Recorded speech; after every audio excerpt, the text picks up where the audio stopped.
बादब बामुलाहजा में मैं फजल इमाम मलिक। अब की बार 200 के पार का नारा लगाने वाली भाजपा बंगाल में संकट में दिखाई दे रही है। अमित शाह की रैली में भीड़ नहीं है, कुर्सियां खाली हो जाती है, तंबू खाली रहते हैं। योगी आदित्यनाथ की रैली में भीड़ नहीं है। इन सब पे बात करेंगे, लेकिन इससे पहले एक गुजारिश, एक निवेदन है कि अगर अभी तक आपने बादब बामुलाहजा को सब्सक्राइब नहीं किया है तो इसे सब्सक्राइब करें, लाइक करें और ज्यादा से ज्यादा शेयर करें, ताकि हम आपकी ताकत बने और आप हमारी ताकत बने। साथ ही साथ आपसे एक गुजारिश, एक निवेदन और भी है कि आप बादब बामुलाहजा को अपनी क्षमता के मुताबिक आर्थिक सहयोग करें, ताकि हम जन सरोकारों की पत्रकारिता को और भी शिद्दत के साथ और भी मजबूती के साथ उठाएं और आपकी ताकत बने और आपकी आवाज को दूर दूर तक पहुंचाएं।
तो बंगाल में सियासी बिसात पर भाजपा अपनी चालें तो चल रही है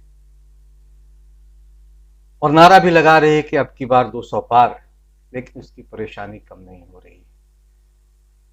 अमित शाह की रैली, केंद्रीय गृह मंत्री हैं, उनकी रैली 2 जगह रद्द करनी पड़ी क्योंकि कुर्सी खाली थी, तंबू खाली थे, भीड़ नहीं जुटी थी और बहाना बनाया गया हेलीकॉप्टर का।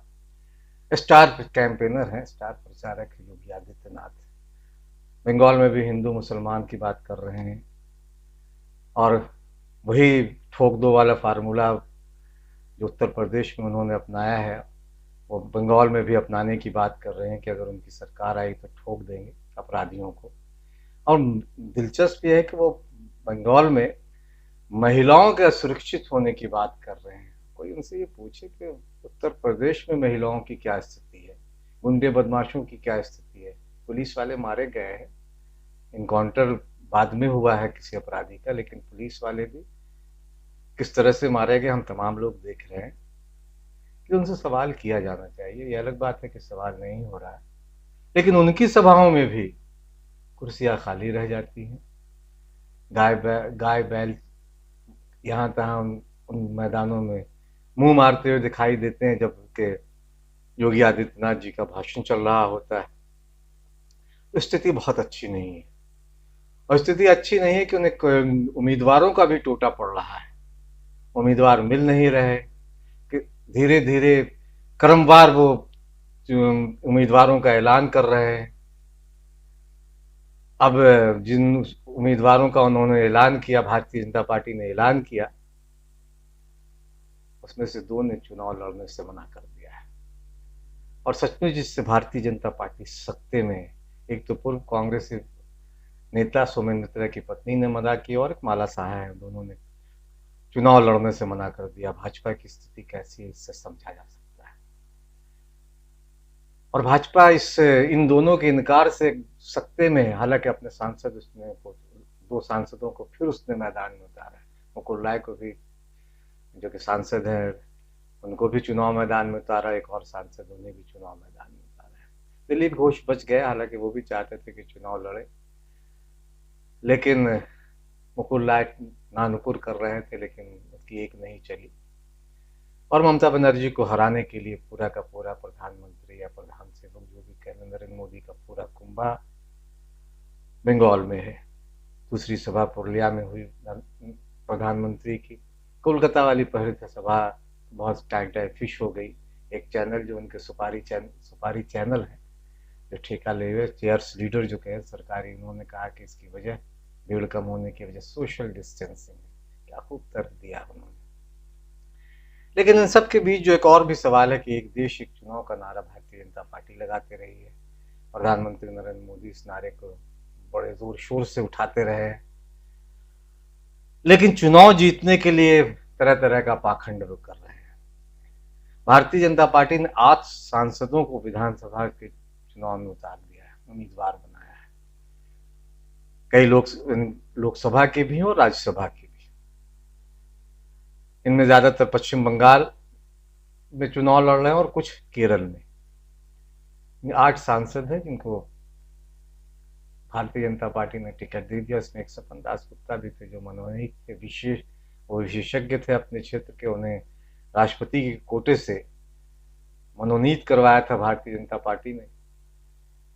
लेकिन चूंकि वो दल से जुड़ गए, भारतीय जनता पार्टी ने उन्हें उम्मीदवार बनाया, तो उन्हें राज्यसभा के सदस्य के तौर पर इस्तीफा देना पड़ा, क्योंकि विशेषज्ञ के तौर पर जो कोई भी मनोनीत होता है वो किसी दल का सदस्य नहीं हो सकता, ऐसा नियम है। तो इसलिए उन्हें इस्तीफा देना पड़े।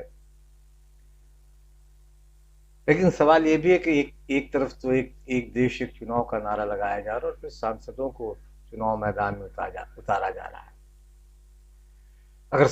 अगर ये जीत गए तो संसद की सीटों से इस्तीफा देंगे, फिर उपचुनाव होंगे। ये एक देश एक चुनाव के प्रधानमंत्री के नारे के खिलाफ है। बंगाल में कई लोकसभा अभी हाल ही में लोकसभा का चुनाव हुए हैं। बहुत ज्यादा दिन नहीं हुए, लगभग 1 साल से कुछ ज्यादा कर सब लगभग 2 साल के आसपास का वक्फा हुआ है। उन्होंने चुनाव जीता है। उसमें एक केंद्रीय मंत्री यानी को भी चुनाव मैदान में बाबुल सुप्रियो को 39 से उम्मीदवार बनाया गया है। खुदा न खास्ता अगर वो चुनाव हार जाते हैं तो उनकी तो बहुत दिक्कत टूटेगी। तो वो चुनाव लड़ रहे हैं जिन्होंने पिछला लोकसभा चुनाव जीता था। यानी अगर जीत गए तो लोकसभा के उपचुनाव कराने होंगे। तो जाहिर है कि भाजपा के इस दोहरे रवैये, दोहरे मापदंड या दो मुंहपन पर सवाल उठता है। भाजपा ने तो कोई इस पे बोलने को तैयार नहीं।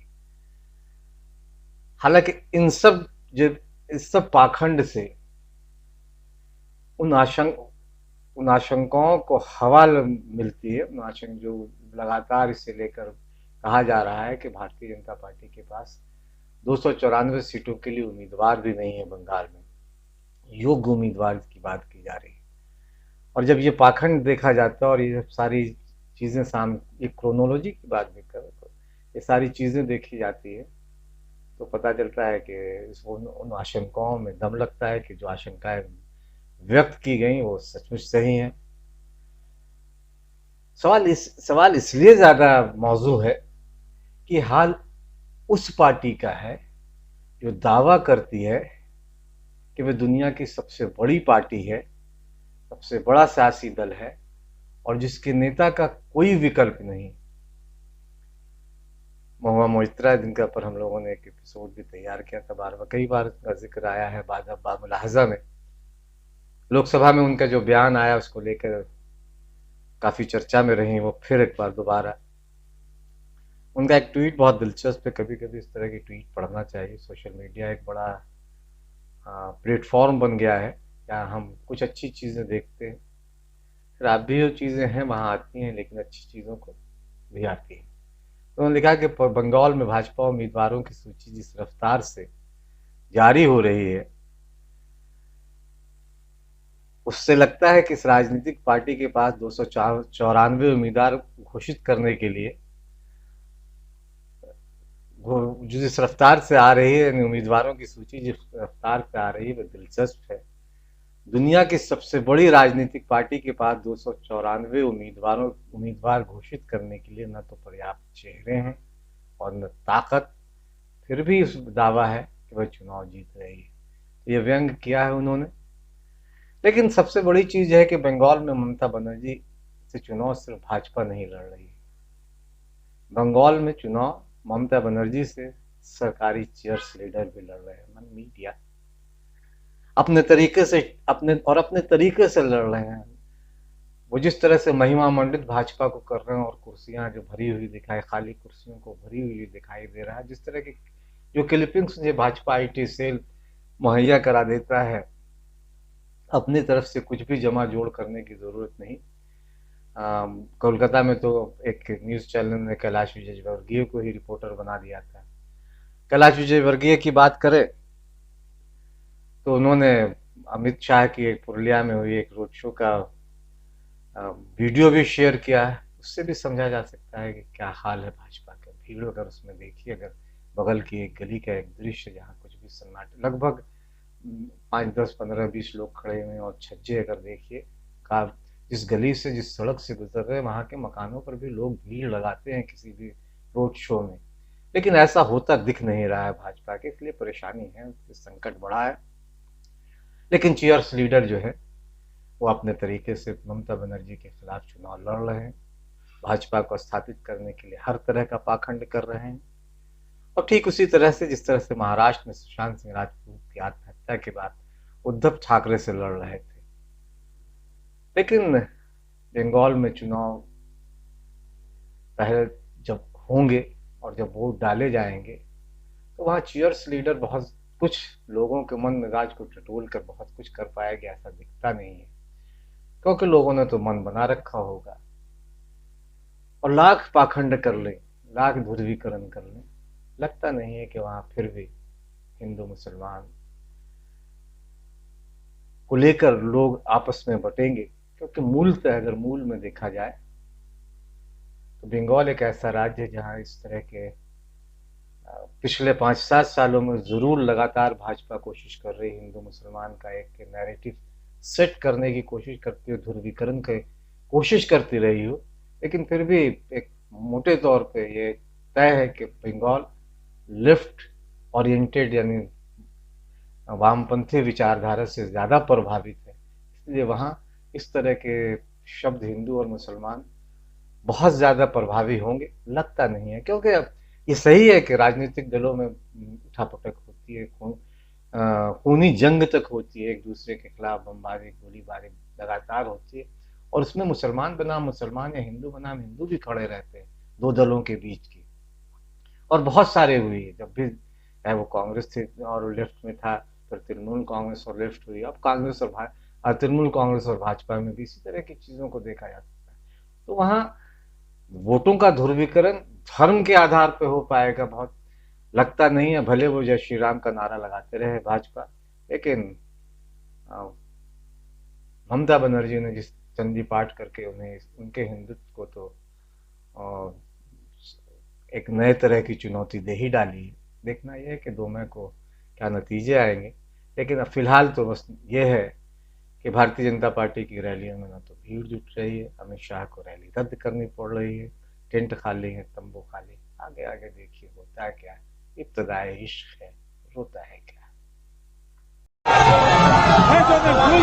আর কয়েক মিনিটের মধ্যে এখানে পৌঁছে যাবে, তাই আপনাদের কাছে আহ্বান রাখছি, আসুন এই মহৎ